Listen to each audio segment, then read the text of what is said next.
આવી ગયા નવા બ્લોગ સાથે તમને હું કહેતો હતો ને એ માંડવીનો નજારો તમને દેખાડીશું. અને આમાં હું પાણી ચાલુ છે એટલે હું તમને બતાવીશ. કન્ટિન્યુ અમારા બ્લોગમાં બન્યા રહેજો એટલે કે તમને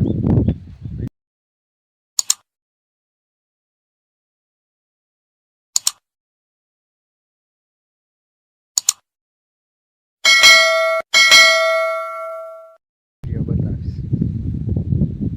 પાછળનો કેમેરો કરીશ તો માંથી પાણી ડાયરેક્ટ ઘોડી પાણી આવે નાખું એમાં જાય છે પાણી.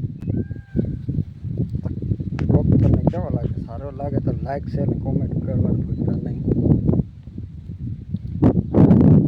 તમે ક્યાંથી જોવો ને એ કોમેન્ટમાં લખી દેજો એટલે અમને ખબર પડે કે અમારો વિડીયો ક્યાં સુધી પહોંચે છે. તો આટલો આજનો વિડીયો પાણી ચાલુ થશે ને તો એ બતાવીશ. પાણી માંડવીમાં જાય તમને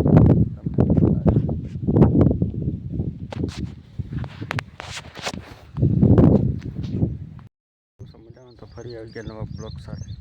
તો તમે આ જોઈ શકો છો માંડવી છે અને આજે 3 તારીખ છે એટલે કે 3 તારીખ છે એટલે ચંદ્રગ્રહણ અને સૂર્યગ્રહણ છે એટલે તમે જોઈ જ શકો છો.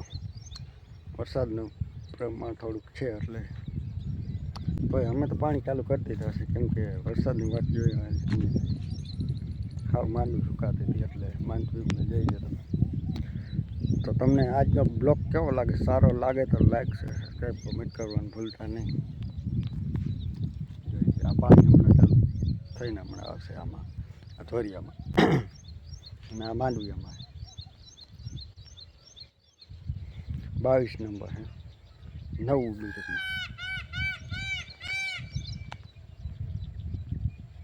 પણ કન્ટિન્યુ અમારા બ્લોકમાં બન્યા રહેજો. તમને આગળની પ્રોસેસ બતાવતો રહીશ. ઓલી બાજુ છે એમાંય પણ પાણી ચાલુ કરવું છે. એમાંય થોડીઓ નાખી દીધો છે થોડીઓ કરવાનો છે. આમાં જો ચાલુ થઈ જાય પાણી આ પાણી ખાલી ખૂણો પી જાય એટલે હું તમને ઓલી કટકીનો વિડીયો બતાવીશ વિડીયોમાં પાણી ઓરેન્જ. તો આમાં 4-5 બાટલામાં જાય એક ધારું પાણી એમ ભર જાય ટૂંકમાં. એટલે તો બસ આટલું જ.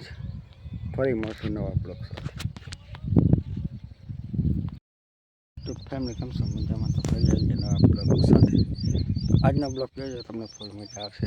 એટલે કે માંડવીમાં પાણી ચાલુ છે જોઈએ અને આખું છે ધોરિયો છે અને આમાં જાય છે પાણી.